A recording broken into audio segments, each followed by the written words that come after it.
한 주간 동안 주의 은혜 가운데 평안하셨습니까? 옆에 사람과 인사합시다. 사랑합니다. 축복합니다. 제목이 있습니다. 같이 읽겠습니다. 시작. 교만하지 마라. 아멘. 사람들은 겸손과 교만에 대해서 호불호가 분명합니다. 겸손은 좋아하고 교만은 싫어합니다. 그래서 교만한 사람 별로 안 좋아합니다. 겸손한 사람은 좋아합니다. 그래서 자신도 겸손하기를 원하고 겸손한 사람과 함께 있기를 원합니다. 겸손한 사람하고 있으면 좀 마음이 편안하고 계속 있고 싶은데 교만한 사람하고 있으면 빨리 그 자리를 떠나고 싶고 말도 섞고 싶지 않고 그런 거 있지 않습니까? 제가 강의를 할 때 손해보는 기수가 종종 있습니다. 어떤 기수는 이익을 보고, 이익을 보는 기수는 이렇습니다. 제가 목사들이 모이면 성경을 아예 모르겠습니까? 근데도 처음 듣는 것처럼 반응을 해주고 끝나고 나면 목사님 뭐 이렇게 훌륭한 말씀을 막 이렇게 해주면 신이 나갖고 더 하는데 반대의 그 모습이 있는 기수가 종종 있습니다. 한 2번 있었던 것 같은데 강의 중에 계속해서 아는 척을 하는 사람이 한 명 있으면 강의가 할 맛이 안 나요.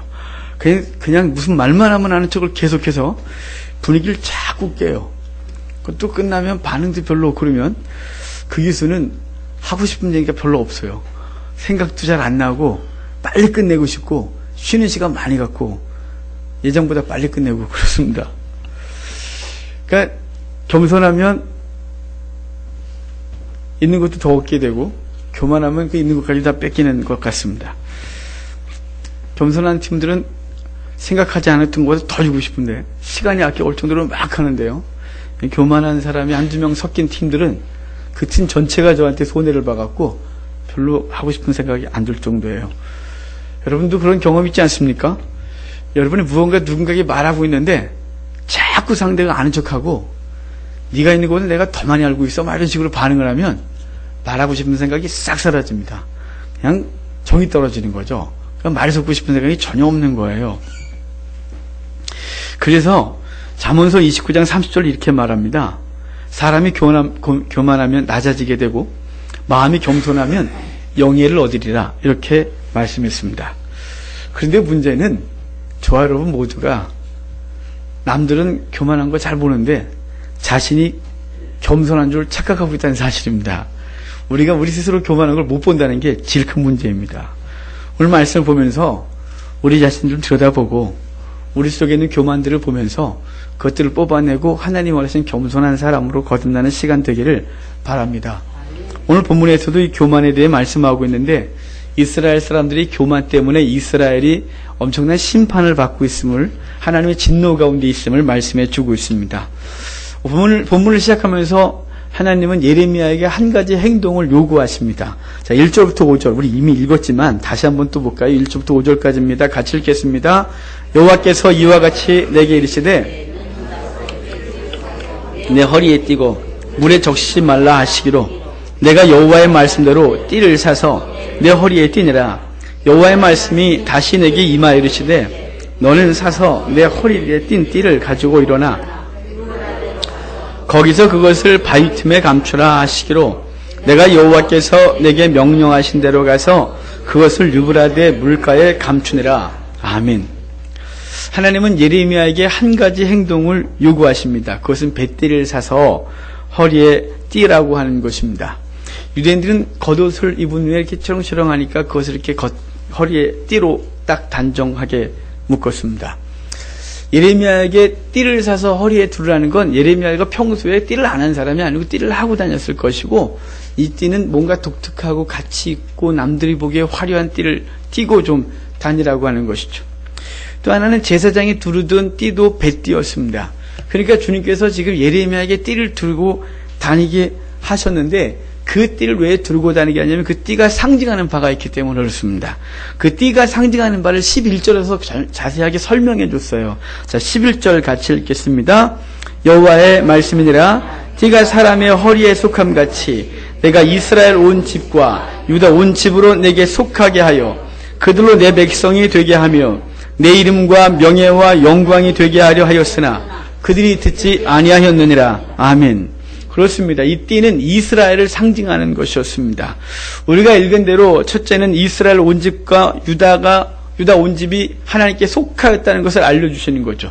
그것이 하나님께 그 물이 몸에 딱 묶여 있듯이 하나님께 속해 있다라는 걸 알려주고, 두 번째는 그들로 내 백성이 되게 하며 라고 해서 그 띠는 이스라엘이 하나님의 백성이 됐다는 사실을 알려주고, 세 번째는 내 이름과 명예와 영광이 되게 하려 하였다. 그래서 즉 이스라엘 백성들이 하나님의 영광과 기쁨 또 명예가 되게 하시겠다. 당신이 이렇게 두르고 다니는 것처럼 그렇게 하시겠다고 말씀하고 있는 것입니다. 하나님은 뱃띠를 통해서 이스라엘이 하나님께 속했다는 말씀을 분명히 해주고 있는 거죠. 띠가 몸에 단단히 묶여 있듯이 이스라엘은 하나님께 단단히 속해 있다는 사실을 말씀해 주고 있는 것입니다.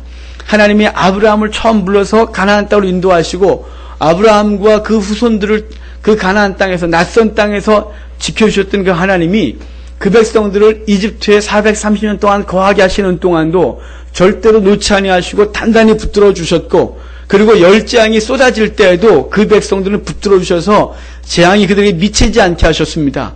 그들이 출애굽할 때에도 홍해를 건너게 하실 때 붙들어 주셨고, 광야에서 40년을 돌 때에도 하나님이 그분의 강한 손과 큰 편팔로 붙들어 주시고 독수리가 그 새끼를 날개로 덮음같이 그 백성을 보호하셨음을 우리가 이미 잘 알고 있습니다. 이렇게 구속하셔서 당신의 백성이 되게 하신 이유, 그것은 오늘 본문에서 우리가 읽은 대로 하나님의 영광이 되게 하고 하나님의 명예가 되게 하기 위하여 그 백성을 하나님이 선택하셨다, 이렇게 말씀하고 있는 거죠. 이스라엘을 하나님의 자랑거리로 삼으시길 원했고 자랑거리였고 끊임없이 자랑거리로 그 주님께서 인정하고 있는 것입니다.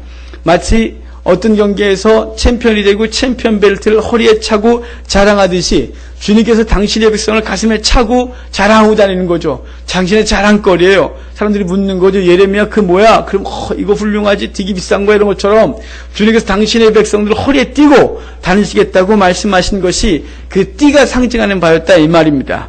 그래서 이사야서 49장 18절에 이렇게 말합니다. 내 눈을 들어 사방을 보라. 그들이 다 모여 내게로 오느니라. 나 여호와가 이르노라. 내가 나의 삶으로 맹세하노니 내가 반드시 그 모든 무리를 장식처럼 몸에 차며 그것을 띠떼기를 신부처럼 할 것이다.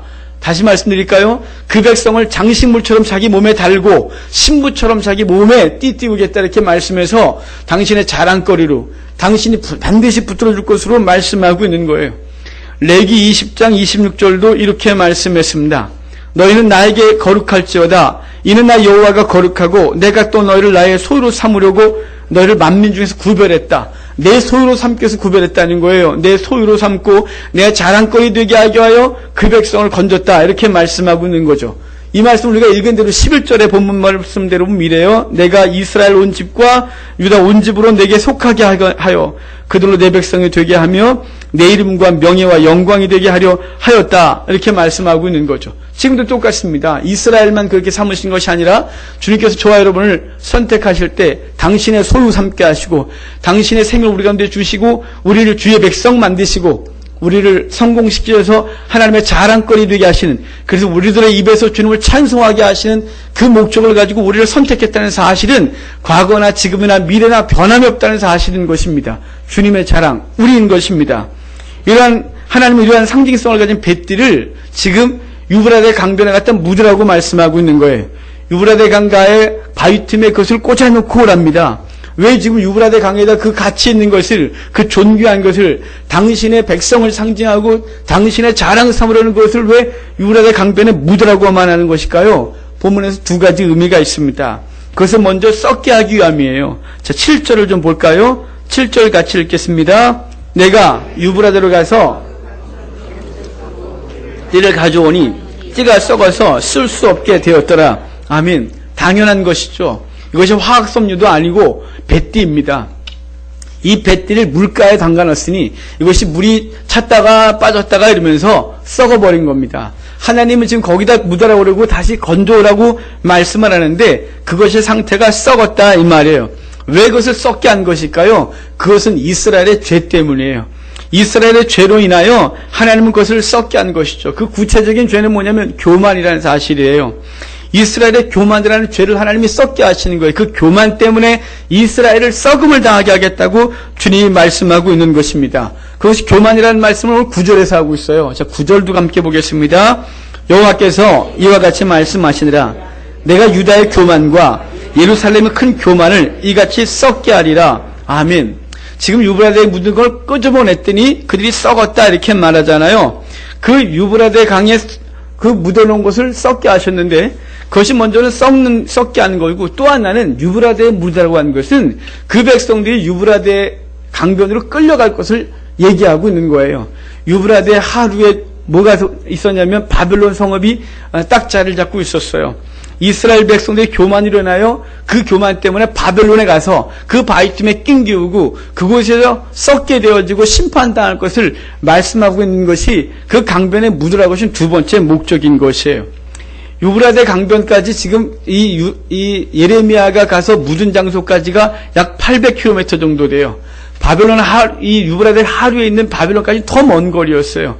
지금 바벨론의 예레미야에게 그곳을 2번이나 갔다 오게 해요. 800km 나가서 묻고 돌아오고 다시 가 던져와봐. 그랬더니 또 가서 건져왔어요. 그 먼 거리를 예레미야에게 오가게 한 것, 조금 아까 말씀드렸듯이 이스라엘 백성들이 그 먼 거리를 포로로 끌려가게 해요. 그들이 돌아올 때 6개월 걸려서 돌아왔거든요. 걸어서 돌아올 때 6개월 걸려와요. 그들이 끌려갈 때 맨발로 옷이 벗긴 상태로 체인에 묶여서 그들이 질질질 끌려가는 그 길을 주님은 미리 말씀하고 있는 거예요. 무엇 때문에요? 교만 때문에. 너희의 교만 때문에 너희가 썩음을 입게 할 것인데 어떻게 썩냐? 바로 바벨론의 포로로 끌려가 고난당하며 썩을 것을 말씀하고 있는 것이에요. 이스라엘이 이처럼 엄중한 심판을 받게 된 원인, 그것은 그들의 뿌리 깊은 교만 때문입니다. 그 교만이 그럼 구체적으로 어떤 것이냐? 어떤 교만을 부렸기 때문에 그들이 하나님 앞에 이 고통을 당할 것이냐라고 말씀하는데, 자, 10절에 그 구체적인 교만을 우리 가운데 말씀해 주십니다. 자, 10절을 같이 읽겠습니다. 이 악한 백성이 그 마음에 완악한 대로 행하며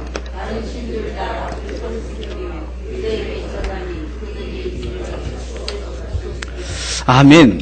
그들이 첫 번째 교만은 뭐냐면 듣기를 거절했다 이렇게 말하고 있는 것입니다. 듣기를 거절했다 이 말은 귀를 막았다 이 말이에요. 하나님의 말씀하시고 선지자를 통해 끊임없이 말씀하시는데 그 귀를 막고 들으려 하지 않았다 이렇게 말씀하고 있습니다. 여기 듣다라는 히브리어가 샤마예요. 아주 우리가 익숙한 단어예요. 샤마 이스라엘 그럴 때 샤마 들으라 이런 뜻인데, 듣다라는 말이 듣다, 경청하다, 순종하다라는 것이죠. 그러니까 듣는다는 말은 뭐냐면 단순히 귀로만 듣고 끝나는 게 아니라 듣고 행동을 다 요구하는 것이 듣다 이런 뜻이에요. 샤마란 말이에요. 그러니까 너희가 듣기를 거절했다 이 말은 들어본 적이 없다는 뜻이 아니에요. 하나님의 말씀 들었음에도 불구하고 그들이 순종하지 않은 것을 너희가 듣기를 거절했다 이렇게 말하고 있는 것입니다. 그러니까 교만의 기본은 뭐냐면 듣지 않는 거예요. 하나님이 뭐라고 말씀하신 질을 들어야 그 뜻을 알고 따라갈 수 있는데, 듣기를 거절하니 그분의 뜻을 알지 못하고 알지 못하니 행할 수 없는 것이죠. 그래서 교만의 기본은 듣지 않는 것입니다. 이스라엘 백성의 죄의 시작이 듣지 않는 것부터라고 오늘 본문은 말하는데, 이것은 변함이 없어서요. 신약에 와서도 똑같았습니다. 예수님이 그 땅에 오셔서 활동을 하실 때 그 땅의 지도자들이었던 바리새인과 서기관들, 율법사들, 대제사장들이 예수님의 말씀을 듣기를 거절했습니다. 예수님의 말씀을 듣지 않을 정도만이 아니라 예수님과 예수님의 말씀을 따르는 자들을 박해하고 심하게는 죽이기까지 했던 것이 예수님 때의 상황이었습니다. 성령이 임한 후에도 전혀 변화된 게 없었어요. 성령이 임했을 때 여러분 어떤 반응인지 우리 잘 아시죠? 마가다락방에 성령이 임하니까 그들이 방언을 하고 하나님 앞에서 충만해졌을 때 길을 가던 자들이 저들이 낯술 취했다고 막 비난하니까 베드로와 사도들이 나아가 그것이 아니다라고 말하면서 복음을 준 거예요. 그 복음을 듣는 사람들이 마음에 찔려 우리가 어찌할꼬 그랬더니 그들에게 말하잖아요. 너희가 회개하고 예수를 믿으면 육회케 하는 날이 주로부터 임할 것이라고 말했더니 그들이 그 말씀을 믿고 하루에 3,000명이 회개하는 역사가 벌어졌다 이렇게 돼 있어요. 그 사건 이후에 베드로와 요한이 성전에 올라가서 미문가에 앉아있는 안진뱅이를 보고 그를 일으켜 세워 그를 통하여 그날 복음을 증거했을 때 5,000명이 죽게 돌아왔다 이렇게 성경은 기록하고 있어요. 그러니까 그 말씀을 들었던 일반 백성들은 하나님의 말씀을 듣고 아멘하고 회개하고 돌아왔다면 사내들인 공의의 사람들, 바리새인, 율법사들, 서기관들, 대제사장들은 전혀 반응이 달랐어요. 스데반이 예수님 그 3,000명이 돌아올 때 5,000명이 돌아왔을 때 그 관련들은 그 사도들을 잡아다가 예수님의 이름으로 말하지 말라고 협박을 했고, 협박을 해도 안 통하니까 매질을 냈고, 그 후에 스데반에다가 복음을 증거했더니 그 말씀을 두고 그들이 마음에 찔려. 거의 똑같은데 그 다음이 달라요. 이를 갈거늘 그를 끌어다가 돌로 쳐 죽였다 이렇게 되어 있습니다. 그러니까 그 구약의 이스라엘 백성들도 하나님의 말씀을 듣기를 거절했고, 예수님이 왔을 때 그 말씀을 전했던 이스라엘을 대표하는 이스라엘의 지도자들이 듣기를 거부했습니다. 거부할 정도가 아니라 예수님의 말씀을 전하는 자들을 죽이기까지 했다 이 말입니다. 사도들이 나가 복음을 증거할 때 로마 교회를 향해 사도 바울이 편지를 쓴 내용이 있어요. 그 로마 교회 안에는 유대교도와 기독교들이 한 회당에서 예배를 드릴 때인데, 그 유대교도들 향하여 사도 바울이 이렇게 말합니다. 너네 제발 교만하지 마라. 하나님의 말씀을, 하나님이 이 땅을 주관한 줄 믿고 너희가 제발 하나님의 말씀을 들어라. 들어야 너희가 믿음이 생길 것 아니냐 이렇게 말씀하시면서, 믿음은 들으면서 나며 들으면 그리스도의 말씀으로 말미암는다 이렇게 말씀했습니다. 여러분, 그러니까 하나님을 경외하는 그 믿음의 기본은 듣는 것부터 시작해내는 거예요. 근데 이스라엘 백성들이 왜 교만했냐? 듣지 않았기 때문이라고 말하는 것이죠. 교만의 가장 중요한 기본은 듣지 않는 것이에요. 지금도 세상 사람들이 들으려지 않습니다. 하긴 그들은 시편 말씀대로 어리석은 자들은 이르기를 하나님이 없다 하되 이랬거든요. 하나님이 없는 사람들이 당연히 하나님이 없다 하며 하나님의 말씀을 듣지 않는 것은 당연한 것입니다. 그들이 뭘 더 요구하겠습니까? 하지만 교회 안에 있는 사람들이 하나님의 소리를 듣지 않는 것은 아주 심각한 것입니다. 교만하여 하나님의 말씀을 들으려 하지 않는 것이에요. 자기들의 귀에 원하는 것, 자기가 원하는 소리만 받아들이고 원치 않는 얘기들을 하면 그냥 튕겨나가는 거, 아주 본능적으로 튕겨내버리는 거예요. 그냥 하나님 말씀을 징계로 임하고 하나님 앞에 똑바로 살라고 하면 그 말에 여기서 거부감이 있고 힘이 든 것이에요. 하나님의 말씀으로 심령을 쪼개기를 원하고 그 심령으로 자기가 새로워지기를 그 간절히 입술로는 바라면서 우리 속에 있는 그 죄성은 그것을 적극적으로 받아들이려 하지 않는다 이 말입니다. 그래서 아모스나 미가는 이랬어요. 아모스는 2장 12절에서 미가는 2장 6절에서 이렇게 말해요. 당시 지도자들 향해 그들이 뭐라냐면 선제를 예언하지 마라 이렇게 말했대요. 너희가 예언하는 것이 아니라 욕을 한다 이렇게 말했다고 말하고 있는 것이죠. 여러분, 우리가 하나님의 말씀을 우리가 죄성이 원치 않는 것이라 할지라도 그 말씀을 기꺼이 받고 하나님 앞에 어찌할꼬 라고 탄식하는 우리가 되는 은혜가 있기를 바랍니다. 마음에 찔러 이를 가는 어리석은 자가 되지 아니하기를 바랍니다. 여러분이 강단에서 좋은 얘기만 흘러나오기를 바란다면 우리는 그냥 강연장을 가면 되는 것입니다. 아니, 사실은 강연장에서도 잘못된 삶을 지적하고 바르게 살려고 그래야 성공한다고 얘기를 할 정도입니다. 교회 강단에서는 성경을 통하여는 자기의 귀에 달콤한 얘기만 듣는 것이 아니라 하나님의 모ral 말씀하신 듣고 하나님 앞에서 말씀으로 자신의 삶을 돌이키는 그 소리를 듣는 시간이 되어야 하는 것입니다. 일주일에 30분 듣습니다. 1시간도 아니라 30분을, 그 30분의 말씀을 듣는 동안 자신들에게 하나님 앞에 하나님의 말씀이 들려지는 것, 그것으로 우리 자신을 돌이킬 수 없다면 우리는 대체 언제 주의 말씀으로 우리 삶을 돌이킬 것이고, 우리가 살아가는 세상 속에서 하루 24시간, 그 중에 30분 주일날이에요. 그것이 일주일 동안 한 번도 하나님 말씀에 서지 않는 우리들은 그 강팍함은 대체 언제 변할 수 있느냐 이 말입니다. 여러분, 듣기를 게을리하지 마시고 듣기에 너무 강팍해지지 않기를 바랍니다. 주의 말씀이 임하면 그 말씀이 우리 속에서 힘들어도 받아들이는 우리가 되기를 바라요. 성경에 주님께서 이렇게 말씀하셨어요. 씨 뿌리는 비유를 통해서 씨를 뿌리면 어떤 건 옥토에, 어떤 건 가시덤불에, 어떤 건 돌짝밭에, 어떤 건 길가에 떨어지는데, 길밭에 떨어진 건 새들이 곧바로 먹어버리고, 돌짝밭에 떨어진 건 흙이 깊지 않아 싹이나 곧바로 타버리고, 가시덤불에 있는 것에 대한 말하기를 그것이 다 자라고 열매 맺을 때까지 되지만, 열매 맺는 직전에 뭐냐면 세상의 염려와 죄의 유혹 때문에 그 열매를 맺지 못하고 돌이킨다는 말이에요. 여러분, 교회 안에 있는 사람들의 부류는 첫 번째, 두 번째 부류는 거의 없습니다. 그건 저 바깥에 있는 사람들의 부류예요. 교회 안에 오랫동안 신앙생활하는 사람들의 부류는 셋째 부류가 아주 많습니다. 하나님의 말씀을 받고 아멘 했다가 그것이 우리의 가치관에 우리가 추구하는 것과 충돌을 일으키면 그것으로 하나님의 말씀을 버리는 것이에요. 그것이 하나님 말씀하시는 교만이다 이렇게 말씀하고 있는 것이죠. 사도 바울이 고린도 교회 문제를 가지고 듣고 나서 고린도 교회에 편지를 냈더니 고린도 교회 반응이 뭐라 그럽니까? 알았습니다. 우리가 그렇게 행하겠습니다가 이렇게 된 사람보다는 그들은 많은 사람들이 바울을 향하여 이렇게 말해요. 지가 사도도 아닌 것이 지가 뭔데 우리한테 이런 소리를 하느냐고 반응이 이것이에요. 반응이 없다는 뭔가요? 듣지 않았다 이 말이에요. 교회가 듣지 않고 있는 거예요. 교회가 세상이 듣지 않는 것이 아니라 교회가 성도가 듣지 않는 것이에요. 여러분 이 교만에서 우리가 벗어나고 주의 말씀 우리 속에 임할 때 그것이 힘이 들어도 아멘으로 받는 은혜가 우리 가운데 있기를 바랍니다. 첫 번째 교만이 듣지 않는 것이라면 두 번째 교만은 완악하게 된 것이라 이렇게 말합니다. 그 10절에 있는 얘기예요. 완악하게 행했다는 말을 개역 성경에 예전 성경에선 강팍하게 행했다 이렇게 표현합니다. 당시 이스라엘 사람들이 아주 부패했어요. 사회가 아주 썩었어요. 그래서 기득권들을 향하여 박해하고 그들을 아주 힘들게 했습니다. 그 국제 정세가 어수선한 틈을 타서 힘 있는 자들이 낮고 천한 자들을 아주 힘들게 했습니다. 그들은 자신들의 배만을 불렸습니다. 바르게 행하라고 하는 선자의 말을 전혀 들으려고 하지 않았습니다. 같은 시대의 말씀을 전했던 하박국 선자의 말을 통해 보면 그들은 강포를 행했고 패역했고 겁탈을 일삼았습니다.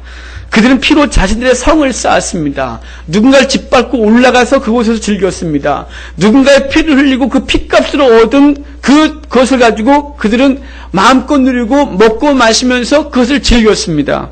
주님은 그들을 향하여 패역했다. 그들은 강포를 행했다. 겁탈을 행했다. 이렇게 말하고 있는 겁니다. 어떻게 이스라엘 백성들이 그럴 수 있었을까요? 하나님의 백성을 일컫는 있는 사람들이 어떻게 그렇게 완악하게 행하냐 이 말이에요. 믿지 않는 자들도 그렇게 안 했을 때는 어떻게 하나님의 백성한 자들이 하나님의 이름으로 전당자들 옷을 가지고 제단 옆에서 깔고 앉아있고 그들을 약탈해서 얻은 포도주로 제단 앞에서 제사장들과 함께 들이키는 그런 완악하고 패역하고 위선적인 생활을 할 수 있었냐 이 말이에요. 그랬던 이유는 그들이 하나님을 경외하지 않았기 때문이에요. 교만했기 때문이에요. 하나님보다 자신의 힘이 하나님의 그 전능하신 앞에 자신이 서지 않았기 때문이에요. 자신이 누리고 있는 권력과 자신이 갖고 있는 재물과 자신이 갖고 있는 세상적인 힘으로 뭐든지 할 수 있다고 생각했던 그 교만이 하나님 앞에서 서 있음에도 불구하고 하나님을 인지하지 못한 거예요. 여러분 우리가 하나님 앞에서 항상 그분의 임재를 실감하고 살면 감히 교만하고 감히 패역하게 살고 감히 자신보다 연약한 사람들을 짓밟고 설 수 있을까요? 절대 그럴 수 없는 것입니다. 하나님의 전능하심 앞에 그 전능하신 그분 앞에 서면 자기가 얼마나 나약하며 자신도 그 하나님의 심판을 피할 수 없는 존재라는 걸 아는 순간 우리는 겸손할 수밖에 없는 것입니다. 인간은 어리석게도 자신의 지위가 조금 높아지거나 재물이 조금 많아지면 또 명성이 조금 높아지면 어느 순간 그 교만이라는 것이 뿔뚝거리고 올라오는 바보 같은 속성을 갖고 있는 존재입니다. 우리가 잘 아는 성경의 인물도 그렇습니다. 그들도 별다르지 않았습니다. 하나님이 가장 사랑했다고 여기는 사람, 하나님의 사랑을 가장 많이 받았고 하나님을 가장 사랑한다고 여기는 사람이 누구냐 그러면 다윗을 지칭합니다. 그 다윗도 연약할 때는 하나님 앞에 교만하거나 건방을 떨지 않았어요. 하지만 다윗이 나라를 웬만큼 만들고 안정시켰고 자신이 직접 전장에 나가 싸우지 않아도 될 때 그는 충신 우리아의 아내 밧세바를 범합니다. 신하의 만류에도 불구하고 성령의 책망에도 불구하고 그는 그것을 범하는 이 죄를 범하는 것이죠. 왜 그랬을까요? 그는 하나님의 전능하심 앞에 서지 못한 것이에요. 그 순간 그분 앞에 서지 못하고 자신의 권력으로 뭐든지 하려고 하는 이 교만이 그를 붙잡은 것이에요. 그의 인생의 말년에 그 요압 장군에게 뭘 시키냐면 군사들의 수를 초월해요. 싸움에 나갈 만한 자를 숫자를 쉬라고 할 때 요압이 만류합니다. 그건 하나님 앞에 하면 안 되는 거라고. 왜 만류하고 있었냐면 다윗은 그 숫자를 통하여 자신의 영광을 확인하고 싶었고 자신의 힘이 얼마나 센지를 확인하고 싶었어요. 다윗에게 있어서 힘은 하나님이었고 다윗에게 의지할 때가 하나님이었습니다. 그런데 그 순간만큼은 그가 하나님도 없고 그 자기의 힘을 확인하고 싶었던 그 교만 때문에 그 죄로 인하여 이스라엘 백성이 온역의 고통을 당하는 아픔을 겪게 되었었습니다. 오늘 본문의 배경이 되는 이 시대가 바벨론이 세상을 주관할 때인데 그 바벨론 왕 느부갓네살이 또한 그 어려움을 겪었었습니다. 바벨론을 만들 때 세상에서 가장 큰 나라였어요. 그 당시 그만큼 큰 나라가 없었어요. 바벨론이 가장 큰 나라를 만들었을 때 느부갓네살은 그 바벨론 도성을 각씩 직사각형으로 사방 20km씩을 만들고 그 높이가 어마어마하고 그리고 그 안에 세계 7대 불가사의 공중 정원을 만들고 그리고 자기네 영광을 확인하면서 즐기고 있었어요. 하나님이 그에게 이렇게 경고하셨어요. 네가 그 교만을 계속 행하면 네가 사람이 아니라 짐승처럼 행하게 될 것에 대하여 예고하셨음에도 불구하고 느부갓네살이 다니엘의 그 예고를 듣고도 무엇이 교만인지 못 깨달아 1년의 세월을 교만하게 행해요. 결국은 하나님의 그를 쳐 짐승처럼 다니다가 7년 만에 제정신 차리고 돌아와 그가 고백한 것이 뭐냐면 이 세상을 주관하는 이가 하나님이시라는 이 세상을 주관하고 다스리는 이가 하나님의 사실을 고백하는 모습을 보게 되는 것이에요. 그 무소불위의 권력자 느부갓네살도 하나님을 인정하게 되었었다 이 말입니다. 인간은 누구나 이러한 어리석음을 소유하고 있어요. 그러기에 무엇을 얻었고 이루었다고 여길 때 그때 항상 경계될 것은 우리의 교만이에요. 우리가 하나님 앞에서 교만하다고 생각되어지면 그때 하나님 앞에 돌아서야 돼요. 낮아져야 돼요. 유대인들의 그 종교성이 아주 탁월하거든요. 그들의 모든 것들이 다 이상하지만 그중에 몇몇 가지들은 참 본받고 싶은 것들이 있습니다. 그들이 머리에 동그란 거 하나 쓰고 다니잖아요. 머리가 없어서 가리고 싶은 게 아니라 뭐 하나 다 써요. 여자도 어떤 사람은 여자도 쓰는데 이걸 쓰는 이유가 있어요. 이걸 쓰는 이유가 뭐냐면 이 키파라고 하는 쓰는 이유는 하나님 아래 내가 있다는 사실 인식하는 거예요. 그래서 머리 위에 얹어서 나는 하나님 아래 있다. 이걸 항상 인식하고 살아가는 거예요. 자신이 높은 자리에 있어도 내가 아니라 내 위에 하나님이 있다. 내 위에 하나님이 있다는 걸 항상 인지하고 살아가는 것이에요. 성도 여러분, 여러분이 하나님이 거하십니다. 우리의 하나님이 있습니다. 그래서 우리가 조금 잘난다고 여겨질 때 그때 교만한 자로서 세상을 막 움직이려고 하는 바보 같은 짓을 하지 않기를 바랍니다. 그런 차원에서 에베소서와 골로새서를 썼던 사도 바울은 그 삶의 적용에 대해서 동일하게 말하고 있는데 이렇게 말해요. 상전들아 너희도 그들에게 그들은 여기 종들이에요. 이와 같이 하고 이와 같이는 의와 공평을 베풀고 위협을 그치라. 이는 그들과 너희의 상전이 하늘에 계시기 때문이다 이렇게 말해요. 그러니까 상전들을 향하여 너네가 힘이 있다고 밑에 사람을 막 이러지 마. 너희 위에 하나님이 있다 이렇게 말씀해서 그들이 인생의 힘을 가지고 교만하게 살려고 하는 그 모든 이 속성들을 하나님이 이렇게 사도 바울이 하나님의 그 존재를 인식하게 함으로 하나님 앞에서 우리가 겸손해야 될 것을 말씀하고 있는 것이에요. 지금 이 시간 우리 자신이 교만한지 아닌지를 알 수 있는 아주 쉬운 방법이 있어요. 내가 내 밑에 있다고 여겨지는 사람들, 내 주변 사람들에게 나는 어떻게 행동하고지를 보면 내가 교만한 존재인지 아니면 겸손한 존재인지를 아는 거죠. 자신이 갖고 있는 힘을 갖고 내가 사람과 이웃과 어떻게 살아가고 있는지를 보는 것으로 난 교만한지 아닌지를 아는 거죠. 그가 자기가 자기보다 나은 사람 앞에 갔을 때 비굴해지고 자기보다 낫다고 여겨진 사람 앞에서 이게 힘을 발휘하고 있다면 정말 교만한 것이에요. 하나님 앞에서 그렇게 우리가 느껴진다면 오늘 하나님 앞에 그 교만들을 뽑아내는 그 은혜를 입기를 주의 이름으로 축복합니다. 이스라엘의 교만의 첫 번째가 듣기를 거절한 거고 두 번째가 완악하게 행하는 것이라면 세 번째는 본문에도 다른 신을 따라 그를 섬기며 그에게 절하였던 것이라고 명하고 있습니다. 이것은 한마디로 우상숭배가 교만이라고 말하는 거예요. 아니 우상숭배는 우상숭배이지 무슨 우상숭배가 교만이냐라고 질문할 수 있을 것입니다. 이것이 교만인 이유는 하나님보다 그 우상이 더 낫다고 여겨서 하나님을 버리고 그 우상 앞에 절했어요. 그래서 하나님 입장에서는 하나님 입장에서 나보다 더 높이는 그것을 교만이라고 여겨 그 교만의 세 가지를 듣지 아니하고 완악하게 행하고 우상숭배하는 것이라고 말씀해주고 있는 것입니다.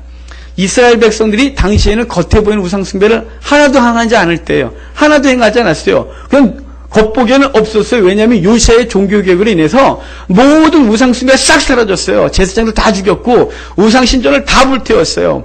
고고학적으로 발굴해보면 요시아 왕 때 가장 대대적으로 가장 크게 종교개혁을 했어요. 그렇기 때문에 그 이후에 그의 아들 때가 지금 이 아들들 때이기 때문에 겉으로 보기에는 우상숭배 안 했고 성전에서 제사가 활성화됐고 예배가 막 활기차게 드려지고 있었어요. 막 부흥할 때라 이 말이에요. 사람들이 막 신전에 가득할 때라 이거죠. 지금으로 하면 교회마다 사람이 가득가득하고 막 교회를 크게 지면 저도 계속해서 그 장소마다 꽉꽉 찰 때 그때가 바로 이때다라고 말하는 거예요. 그들은 겉으로는 우상숭배를 하지 않았어요. 하지만 그들의 내면은 우상으로 가득했어요. 같은 시대의 말씀을 전했던 에스겔이 이스라엘 백성들의 우상숭배를 우리 가운데 고발해주고 있는데 하나님은 에스겔을 환상 가운데 끌고 와서 예루살렘에 보이고 예루살렘의 죄악을 보여줬던 사건이 있어요. 에스겔서 8장을 보면 이래요. 장로들, 70인의 장로들이 성전에 거룩하게 할렐루야로 들어가는데, 들어가갖고 하나님을 예배하니까 자기들만 하는 그 방으로 들어가서 껌껌한 방에 벽에다가 온갖 짐승과 곤충을 그려놓고 거기다 분향을 하고 있는 거예요. 자기들만 아는 곳에서 우상 숭배하고 있었어요. 여인들은 여인들에 대해서 엉엉 울고 기도를 하는데 하나님을 위해서 기도하는 줄 알았어요. 알고 보니까 그게 아니라 풍요의 신 단무스에 기도하며 자신들에게 삶의 풍요를 달라고 자신들에게 없는 그 풍요 때문에 울고 앉아 있었던 거예요. 청년들은 하나님 앞에서 예배하는 줄 알았어요. 성전을 들락거리기 때문에. 그런데 그들은 하나님을 등지고 태양신을 향하여 경배하고 있는 모습을 에스겔이 보고 있는 거죠. 그들이 세대를 초월하고 그리고 시대를 초월하고 모든 사람을 초월해서 다 우상숭배를 했던 거예요. 하나님이 그 우상숭배에 대해서 얼마나 가증한 것인에 대해서 다시 말씀하시기를 심지어는 그들이 나뭇가지로 코를 가렸다 이렇게 말할 정도예요. 나뭇가지로 코를 가렸다는 건 우상 앞에서 자신의 이 숨소리가 혹시나 우상을 기분 나쁘게 할까봐 그 정도로 이렇게 몸을 조아리고 있었다는 거예요. 하나님을 향하여는 그렇게 막 위선을 떨었으면서 하나님 앞에 예배하러 들어가면서 겉으로는 할렐루야 하면서 그분 앞에서 온갖 우상 숭배와 막 그분을 농락하는 행위를 했으면도 그 우상 앞에서는 마음을 조아리고 어떻게 할까 우상이 혹시나 자기한테 벌을 줄까 싶어서 그 우상 앞에 막 마음을 조아리고 있는 거예요. 지금도 교회 안에 사람들이 그래요. 겉으로는 우상 숭배를 우리가 하지 않습니다. 우리 중에 누가 절에 가서 절한 사람이 있습니까? 이슬람 사원에 가서 한 사람이 있습니까? 아무도 없습니다. 우리 중에 그렇게 시켜도 안 합니다. 안 합니다, 우리는. 그런데 우리 속에 자신만하는 우상을 가지고 있고 그것을 숭배하고 있어요. 돈과 세상과 세상의 명예와 자녀와 쾌락 등을 섬기면서 그것들 앞에서 절하는 거죠. 그들은 그것들과 하나님 사이에서 선택을 요구받을 때 하나님을 선택하기보다는 세상의 쾌락과 명예와 자녀와 그 즐거움들을 선택하는 우를 범하고 있는 거예요. 아마 그럴 수도 있죠. 아니요, 그것은 우상숭배예요. 하나님 앞에서는 경솔하게 행하고 그분의 말씀을 온전히 듣지도 않고 그분을 온전히 경외하지도 아니하고 그분을 하나님 앞에 정말 두려움으로 예배하고 그분을 경외함으로 예배하고 그분 앞에 내가 어떻게 살까를 고민하기보다는 그 세상이 요구하는 것 앞에서 마치 나뭇가지로 코를 가리듯이 하고 있는 거예요. 이것은 세상이 요구하는 것을 행하지 않으면 그 세상 것이 내게 없을까봐 세상 앞에서 덜덜 떤다 이 말이에요. 이렇게 해야 성공한다면 세상 요구대로 그 성공하기 위해 하나님 언제나 잠깐 뒤로 미루고 그렇게 하는 거예요. 이렇게 하면 돈을 벌어라고 하는 그 가치관 때문에 하나님 뒤로 미루고 그 행동을 하고 그 돈을 버는 거예요. 이렇게 해야 자녀가 세상에 성공하지 그렇게 생각하기 때문에 하나님 앞에 예배하고 하나님을 섬기는 것을 우선순위를 두지 아니하고 다 뒤로 미루고 성공하는 것을 자녀를 키우는 거예요. 이걸 우상숭배라고 있는 거예요. 이것은 다르다? 아니요, 전혀 다르질 않아요. 하나님 앞에서 우리가 이 세상의 요구 앞에 나뭇가지로 코를 가리듯이 그렇게 두려워 떨면서 하나님 앞에 들어가지 않는 것, 그것은 우상숭배고 곧 교만인 거예요. 며칠 전 보이스피싱에 그 가담했던 한 목사에게가 세상을 떠들썩하게 했어요. 얼마나 슬픕니까? 정말 슬프고 아프고 정말 힘들어요. 어떻게 하면 좋을까 싶어요. 이 한두 사람의 문제가 우리 모두의 모습에 대해서 정말 부끄럽고 힘이 들어요. 그 사람은 단순 사기에 연루된 걸까요? 81만 원 때문에 하나님을 버렸어요.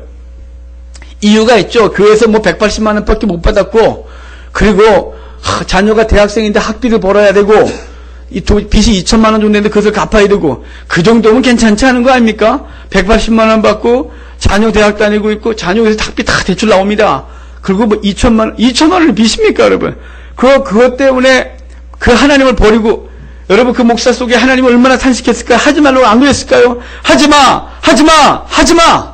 근데 계속해서 하나님을 버리고 그것을 선택했겠죠. 81만 원 벌겠다고. 그것을 시작으로 해서 더 많은 것을 부유한 방법을 벌겠다고. 자기가 81만 원 버는 순간 누구는 8,100만 원을 사기당했는데 그들의 아픔 전혀 생각지도 않았던 그 나쁜 속성이 그 속에 있어요. 그럼 그만 그랬냐? 아니요, 우리는 정도가 다를 뿐 우리 속에서 하나님과 세상 것 사이에서 저울질하고 하나님을 버리고 그것을 선택하는, 그 우상을 선택하는 우리의 모습이 있다 이 말입니다. 하나님은 우리를 향하여 이렇게 말해요. 교만하지 마라. 그 교만이 뭐라고요? 하나님의 말씀 듣지 아니하고 완악하게 행하고 우상을 숭배했다 이 말이에요. 우리가 추구하는 모든 것, 하나님과 비교하여 저울질하며 하나님 버리고 선택하는 그 모든 것, 그것이 없으면 죽을 것 같아. 그것 앞에 무릎 꿇는 그 모든 것, 그 우상 숭배라 이 말입니다. 그런데 이것을 뽑아내야 하는데 쉽지가 않은 거예요.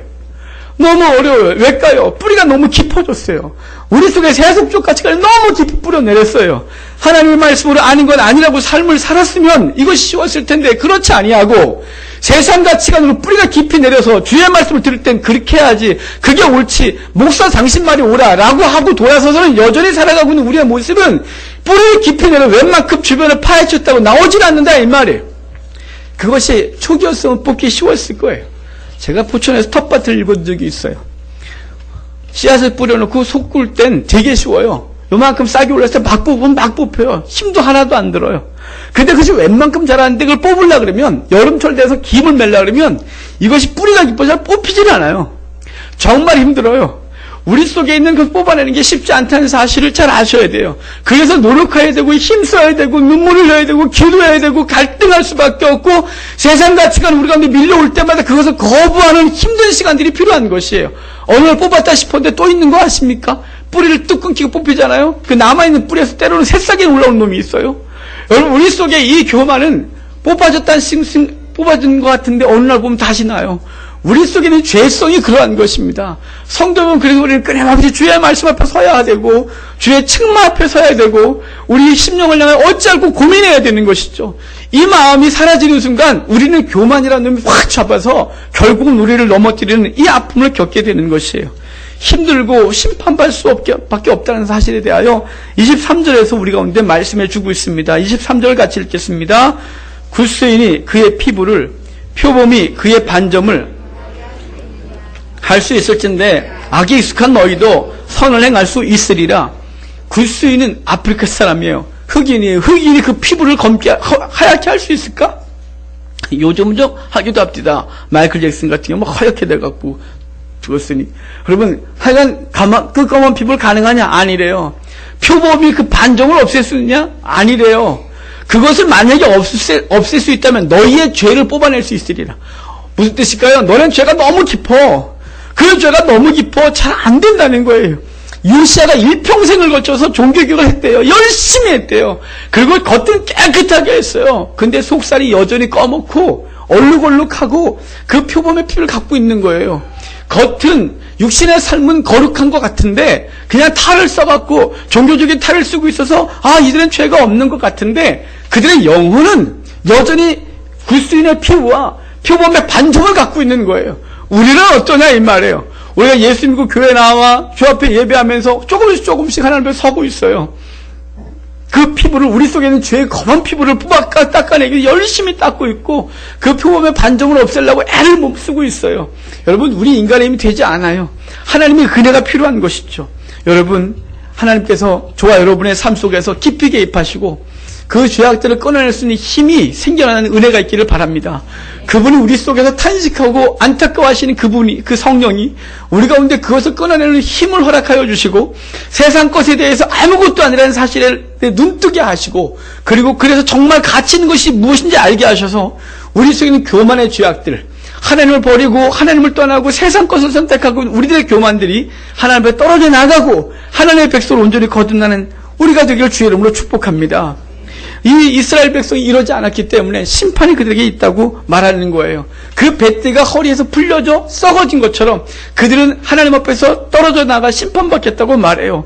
24절부터 27절입니다. 우리 같이 읽겠습니다. 그러므로 내가 그들을 사막바람에 불려가는 검불같이 흘리리로다. 여호와의 말씀이니라.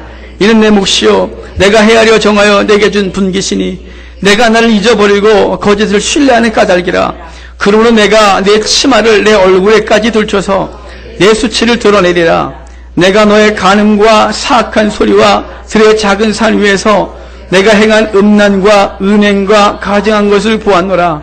화 있을진저 예루살렘이여 내가 얼마나 오랜 후에야 정결하게 되겠느냐 하시니라. 아멘. 조금 맨 처음에는 그 뱃대를 벗어서 유브라데 강가에 묻으라고 했어요. 지금 주님 뭐라요? 바람에 불려나는 건물 같게 흩어버리겠다고 말하는 거죠. 결국은 이스라엘 백성들이 바벨론에게 멸망을 당할 때 3분의 1은 멸망당하기 전에 그 굶주림과 질병으로 죽었고 3분의 1은 함락을 당할 때 느부갓네살의 칼에 의해 죽었고 3분의 1은 포로로 끌려가서 사방으로 흩어져서 노예 생활하다 죽었어요. 성도 여러분, 이 시간 우리 자신을 돌아봅시다. 서두에서도 말씀드렸듯이 인간은 타인의 교만을 잘 보는 눈을 갖고 있는데 자기 자신의 교만한지를 잘 못 보는 이 바보 같은 눈을 갖고 있습니다. 여러분, 이 말씀을 들으면서 주변 사람, 그 친구 교만해, 그래, 그 사람 교만해, 이렇게 보는 건 아무 유익이 없습니다. 이 시간 저와 여러분의 자신 속에 있는 교만들을 들여다보는 시간이 되기를 바랍니다. 만약에 우리 속에 있는 교만을 찾아내는 그 어려운 시간들을 겪지 않으면 마치 암덩어리가 숙주에서 서서히 자라 결국은 그 숙주를 다 죽여버리듯이 우리 속에 있는 교만이라는 암덩어리를 우리가 진작에 발견해내지 아니하면, 초기에 발견해내지 않으면 그것을 계속해서 키워내면 결국은 그 교만이 숙주가 된 우리를 죽일 수밖에 없다는 사실을 기억하시길 바랍니다. 뿌리가 너무 깊이 내리고 너무 영향을 많이 공급받아서 어떻게 손 쓸 수 없는 상황이 되어지면 결국은 하나님의 손에 맡겨줄 수밖에 없는 것입니다. 교만은 스스로 높아지려는 마음으로 하나님의 주권을 인정하지 않고 자기 자신의 뜻대로 행하는 행동인 것입니다.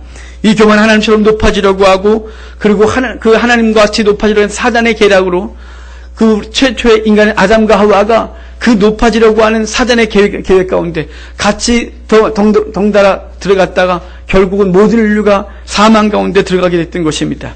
이처럼 교만은 하나님의 백성을 타락시키는 사단의 주요 도구로서 우리를 정욕에 빠지게 합니다. 약한 마음, 자기 자랑, 자기 기만에 빠지게 하여 결국 멸망에 이르게 하는 것입니다. 하나님이 이렇게 사단적인 속성을 가지고 하나님을 대적하는 교만한 자를 오늘 본문의 말씀으로 심판하시겠다고 말합니다. 성도 여러분, 인정하기 힘들고 그러고 싶지 않아도 자신 속에 있는 교만을 발견하고 그 교만을 대항해서 마주대하여 서고 대적하시길 바랍니다. 그래야 그 교만을 뿌리 뽑고 하나님 앞에서 진정으로 겸손한 성도가 되어 하나님께서 주신 복을 누리는, 하나님 앞에 하나님이 기뻐하시는 성도의 삶을 살아가는 우리가 되기를 주의 이름으로 축복합니다. 기도하기